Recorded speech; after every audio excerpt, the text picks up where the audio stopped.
அனைவருக்கும் வணக்கம். இந்த ஆண்டு 10ஆம் வகுப்பு படித்துக் கொண்டிருக்கும் அத்துணை மாணவர்களுக்கும் மீண்டும் ஒருமுறை வணக்கம். சமூகவியல் ஒரு பார்வை என்ற யூடியூப் சேனல்ல இன்று நம்ம பார்க்க போற தலைப்பு, முதல் உலகப் போர் வெடிப்பும் அதன் பின் விளைவுகளும் என்ற டாபிக்லேருந்து பார்க்கலாம்.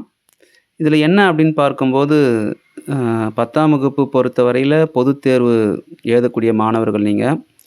அந்த வகையில பார்க்கும்போது, இந்த பாடத்திலிருந்து எதிர்பார்க்கக்கூடிய வினாவிடைகள் அப்படின்னு பார்த்தீங்கன்னாக்கா, குறிப்பா வந்து ம் கண்டிப்பா வந்து ஒரு 1 மார்க் வந்து கண்டிப்பா கேட்பாங்க.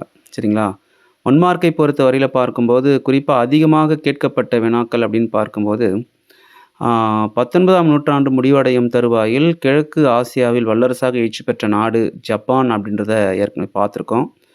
ஏகாதிபத்திய முதலாளித்துவத்தின் உச்சக்கட்டம் என கூறியவர் லெனின் அப்படின்றத அது பார்த்துருக்கோம். பன்னாட்டு சங்கத்தின் முதல் பொதுச் செயலர் எந்த நாட்டை சார்ந்தவர்? அடுத்தபடியாக பின்லாந்தை தாக்கியதற்காக பன்னாட்டு சங்கத்திலிருந்து வெளியேற்றப்பட்ட நாடு ரஷ்யா. பன்னாட்டு சங்கத்தின் முதல் பொதுச் செயலாளர் பிரிட்டனை சார்ந்தவர். பின்லாந்தை தாக்கியதற்காக பன்னாட்டு சங்கத்திலிருந்து வெளியேற்றப்பட்ட நாடு ரஷ்யா. மார் நதிப்போர் எதற்கு நினைவு கூறப்படுதுன்னா, பதுங்குக்குழி போர் முறை. இந்த கொஷின்ஸ் வந்து அதிகமாக இதுவரை கேட்டிருக்காங்க. டேஷில் பார்க்கும்போது குறிப்பாக பன்னாட்டு சங்கத்தில் கலந்து கொண்ட பிரான்ஸ் சார்பாக கலந்து கொண்டவர் யார் அப்படின்னா, கிளாமன்சோ அப்படின்ற கொஷின்ஸ் வந்து ஒரு சில டைம் வந்து கேட்டிருக்காங்க. இதை தவிர மற்ற வினாக்களும் நீங்கள் வந்து கட்டாயம் இதில் வந்து படிக்கணும். அதை தொடர்ந்து பார்க்கும்போது 2 மதிப்பெண் வினாக்கள். 2 மதிப்பெண் வினாக்கள் அப்படின்னு பார்க்கும்போது, குறிப்பாக இதில் வந்த எல்லா வினாக்களுமே ஒவ்வொரு முறையும் ஒவ்வொரு வினாக்களை வந்து கேட்டிருக்காங்க. சரிங்களா?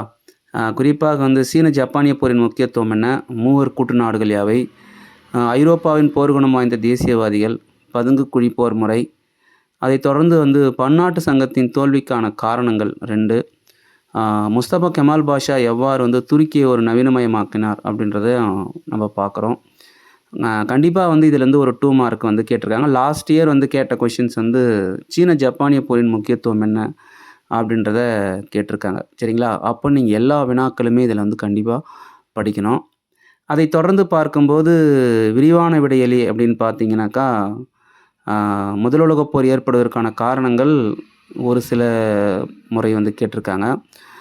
ஒரு முறை பார்த்தீங்கன்னாக்கா, குறிப்பாக வெர்சைல்ஸ் உடன்படிக்கும் அதன் தொடர்புடைய சரத்துக்கள் அப்படின்னு பார்க்கும்போது, இது வந்து 8 மார்க் கொஷின்லேயும் ஒரு பார்ட்டாக வந்து கேட்டிருக்காங்க.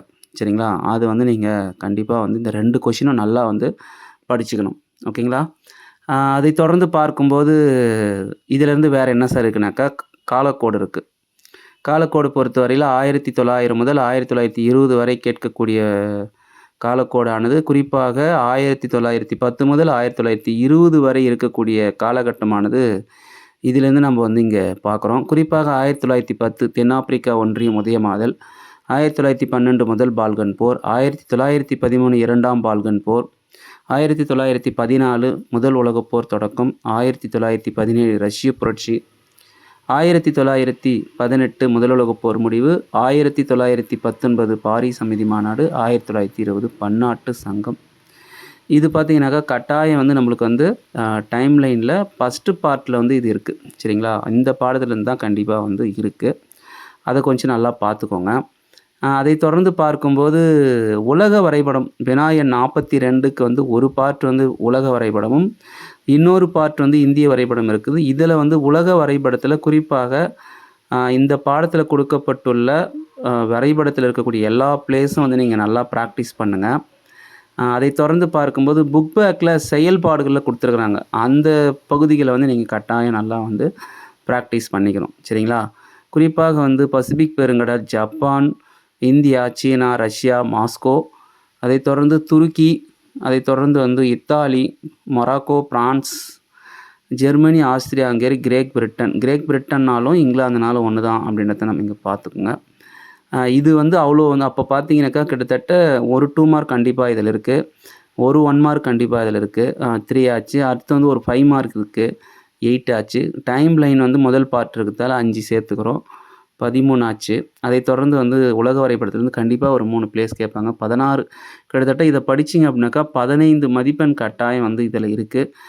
குறிப்பாக இந்த முதல் உலகப் போர் தொடக்கம் மற்றும் முடிவு வந்து நீங்க நல்லா தெரிஞ்சுக்கணும்.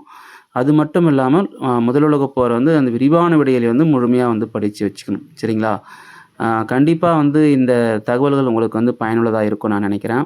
நம்மளுடைய சேனலை சப்ஸ்கிரைப் பண்ணுங்க, ஷேர் பண்ணுங்க, பிடித்திருந்தால் லைக் பண்ணுங்க, கமெண்ட் பண்ணுங்க. உங்களுக்கு ஏதாவது இந்த பாடத்தின் சம்பந்தமாகவும் இல்லது 10ஆம் வகுப்பு சமூக அறிவியல் சம்பந்தமான தகவல்கள் ஏதாவது டவுட் இருந்துச்சுன்னா கமெண்ட் பண்ணுங்க. கட்டாயம் வந்து உங்களுக்கு வந்து என்னால வந்து கண்டிப்பா நல்ல ஒரு பதில வந்து என்னால திருப்பி கொடுக்க முடியும். நம்முடைய சேனலை தொடர்ந்து பாருங்க. அது மட்டும் இல்லாம நம்முடைய சேனல் வந்து டிஎன்பிஎஸ்சிக்கும் நம்ம வந்து வினா விடைகளை குடுத்துட்டு இருக்கிறோம். சரிங்களா? அந்த வகையில பார்க்கும்போது, முதல் உலகப் போரும், வெடிப்பும் அதன் பின் விளைவுகளும் கண்டிப்பா வந்து ரொம்ப ரொம்ப முக்கியமான ஒரு பாடம். இந்த பாடத்த வந்து கட்டாயம் வந்து வினாக்கள் வந்து கேட்கப்படும். 10ஆம் வகுப்பு. இது இப்ப நான் சொல்கின்ற தகவல் அனைத்தும் வந்து பொதுத் தேர்வுக்கு உரிய தகவல்கள் அப்படின்றத பார்க்கணும். அப்ப நீங்க ஆரம்பத்திலிருந்தே நான் சொல்கின்ற பாடங்கள வந்து தொடர்ந்து படிச்சுட்டே வாங்க. சரிங்களா? அடுத்த ஒரு முக்கியமான பாடத்தோட நான் அடுத்த வீடியோவுல உங்கள வந்து சந்திக்கலாம். அதுவரை நீங்க தொடர்ந்து வந்து நம்மளுடைய சேனலை சப்ஸ்கிரைப் பண்ணுங்க, ஷேர் பண்ணுங்க, லைக் பண்ணுங்க. நன்றி.